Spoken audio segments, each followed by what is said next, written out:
This video, I will be having a quick review of the classic David Fincher film Seven.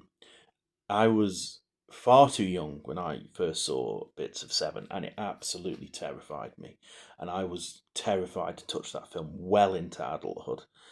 And then I struggle with thrillers. I struggle with them. I struggle with thrillers more than I struggle with horror because to me, thrillers are not that far removed from reality, and that scares me. And Seven was in that basket. And I think what helped me was I was able to start looking at it as a writer and imagine sitting down to write that script. And when I started to see it as a fictional piece of work, I found it just incredible. You know, even though it's macabre and it's dark and it's horrible and it's grim, the sort of aesthetic of it was just so intriguing that I just watched it a few times and really enjoyed it for what it was.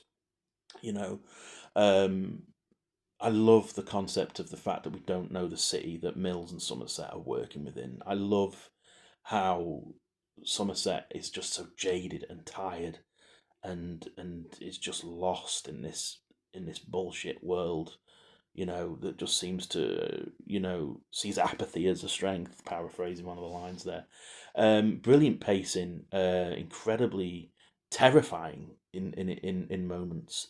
And well done to the Brad Pitt and David Fincher for holding their own and keeping that ending, because that ending just you just don't get that anymore.